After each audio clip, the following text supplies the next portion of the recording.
We made a sacred promise. Get off. Movie start होती है और हमें दो बच्चों का सीन दिखाया जाता है जिसमें लड़के का नाम ब्रैड और लड़की का नाम डाउन था। वो दोनों एक टब में नहा रहे थे।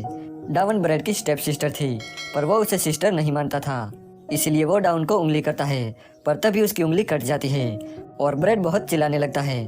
उसकी चीख सुन के उसके मॉम डैड उसके पास आते हैं। उन्हें लगता है कि डाउन ने ब्रैड की उंगली काट ली है पर डाउन को भी नहीं पता था कि ये सब कैसे हुआ। इसके बाद हम देखते हैं कि डाउन अब बड़ी हो चुकी है। एक बार जब वो अपने फ्रेंड के साथ बातें कर रही थी तब टोबी नाम का एक लड़का उसके पास आता है जो कि अगले दिन उनकी स्कूल ज्वाइन करने वाला था।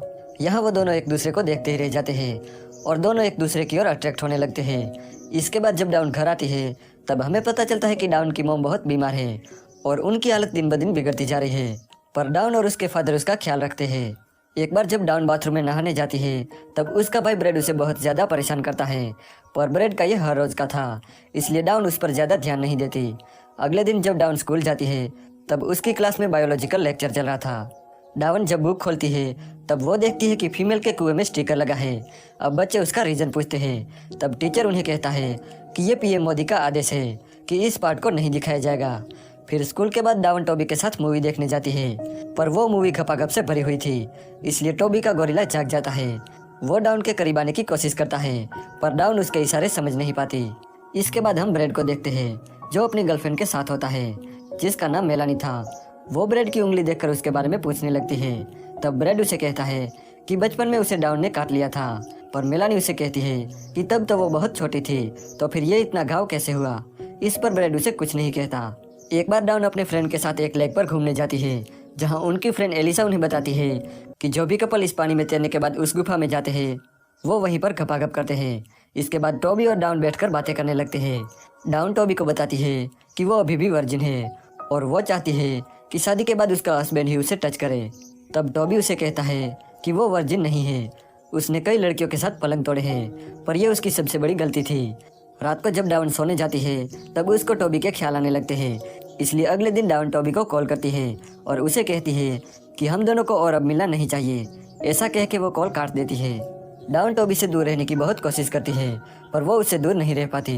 अगले दिन वो टोबी को कॉल करती है और उसे उसी लेक पर बुलाती है जहाँ वो पहले घूमने गए थे। जब टोबी आता है तब वो दोनों पानी में तैर के उस गुफा में जाते हैं। वहाँ जाकर टोबी डाउन को किस करने लगता है। डाउन उसे मना तो बहुत करती है पर टोबी रुकने का नाम ही नहीं ले रहा था। तभी डाउन का सर एक पत्थर से टकरा जाता है और वो बेहोश हो जाती है। अब टोबी इसका फायदा उठाकर उसके साथ घपाघप करने लगता है। डाउन का ये फर्स्ट टाइम था इसलिए उसे दर्द के मारे होश आ जाता है। तभी हमें कुछ आवाज़ सुनाई देती है। दरअसल ये आवाज़ थी टोबी की मूली कटने की। टोबी को जब पता चलता है कि उसकी मूली कट चुकी है तो वो बहुत चिल्लाने लगता है। डाउन को भी कुछ समझ नहीं आता कि ये सब कैसे हुआ, वो भी बहुत डर जाती है। अब टोबी दर्द के मारे पानी में कूद जाता है। डाउन उसका बहुत देर तक इंतजार करती है पर टोबी बाहर नहीं आता, इसलिए डाउन अपने घर चली जाती है। अब अगले दिन डाउन फिर से उसी लेक पर जाती है। वहाँ जाकर वो उस गुफा में जाती है जहाँ वो टोबी की कटी हुई मूली को देखती है। अब वो सोच में पड़ जाती है कि आखिर ये सब हुआ कैसे। घर आकर डाउन अपने बुक पर लगे स्टिकर को हटाती है और फीमेल के कुएं को देखने लगती है। जब स्टिकर हटता है तो वो बहुत ज़्यादा हैरान हो जाती है और इसके बारे में वो इंटरनेट पर रिसर्च करती है। रिसर्च करने पर उसे एक आर्टिकल मिलता है जिसमें लिखा था कि बहुत सालों पहले लड़कियों के कुएं में दांत होते थे जिसकी वजह से घपाघप करने के दौरान वो दांत लड़कों की मूली को काट देते थे। अब ये पढ़ के डाउन बहुत ज़्यादा डर जाती है क्योंकि उसके साथ भी कुछ ऐसा ही हो रहा था। अगले दिन वो डॉक्टर के पास जाती है और डॉक्टर से कहती है कि उसके कुएं में कुछ है। तो डॉक्टर ग्लव्स पहनकर अपनी उंगलियों से कुएं को चेक करने लगता है। जब वो चेक कर रहा था तभी डाउन को बहुत दर्द होता है और यहाँ में फिर से वही आवाज़ सुनाई देती है।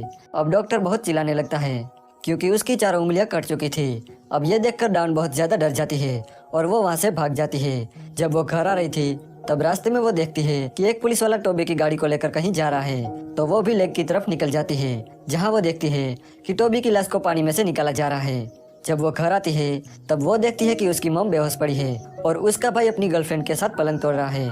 डाउन अपने डैड को कॉल करती है और अपनी मॉम को हॉस्पिटल ले जाती है।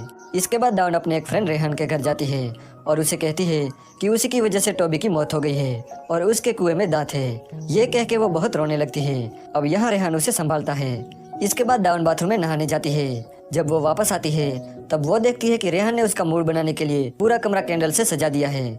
इसके बाद वो दोनों ड्रिंक करने लगते हैं और धीरे धीरे करीब आने लगते हैं। डाउन को डर था कि जैसा दूसरों के साथ हुआ है ऐसा रेहान के साथ ना हो, पर जब वो खपाखप करते हैं तब रेहान को कुछ भी नहीं होता। ये देख के डाउन बहुत खुश हो जाती है और खुद को बिना कपड़ों के शीशे में देखने लगती है और ऐसा कुछ ना होने पर बहुत खुश हो जाती है। यहाँ डॉक्टर को टोबी का पोस्टमार्टम करने पर एक दांत मिलता है। ये देखकर वो बहुत हैरान हो जाते हैं कि आखिर ये दांत है किसका।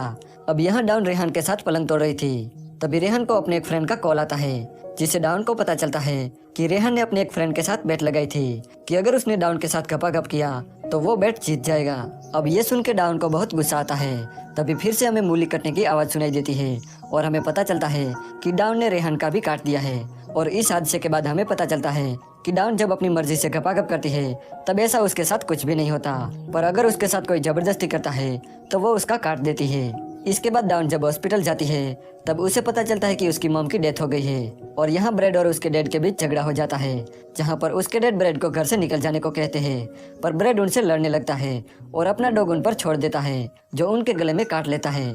ब्रेड ये सब इसलिए कर रहा था क्योंकि वो डाउन से प्यार करता था, पर उसके डैड ने डाउन की मॉम से शादी कर ली, इसलिए डाउन उसकी स्टेप सिस्टर बन गई और वो कहता है कि इसी वजह से मैं आपसे और मॉम से नफरत करता हूँ। इसके बाद ब्रेड की गर्लफ्रेंड मेलानी उन्हें हॉस्पिटल में ले जाती है। जब डाउन उनसे पूछती है कि ये आखिर कैसे हुआ तो मेलानी उसे कहती है कि ये सब ब्रेड ने किया है और वो कहती है कि उस दिन मुझे तुम्हारी मॉम की आवाज़ सुनाई दी थी, वो बहुत ही मदद के लिए चिल्ला रही थी, मैं उनकी हेल्प करने के लिए जा ही रही थी पर ब्रेड ने मुझे नहीं जाने दिया। ये सुन के डाउन को बहुत गुस्सा आता है, वो उसे बदला लेना चाहती थी, इसलिए पहले तो वो घर जाती है और मेकअप करने लगती है। इसके बाद वो ब्रेड के कमरे में जाकर उसे सेड्यूस करने लगती है, तो ब्रेड भी इसके लिए मान जाता है और दोनों वहीं पर गपागप करते हैं। अब यहाँ ब्रेड को एक ख्याल आता है कि जब वो छोटा था तब उसकी उंगली कैसे कटी थी। वो ये सब समझ भी जाता है, पर तब तक बहुत देर हो चुकी थी क्योंकि डाउन ने उसका भी काट लिया था। इसके बाद वो वहाँ से चली जाती है और अपनी नई जिंदगी स्टार्ट करती है। एक बार जब वो साइकिल लेकर कहीं जा रही थी तभी साइकिल के टायर में पंचर हो जाता है।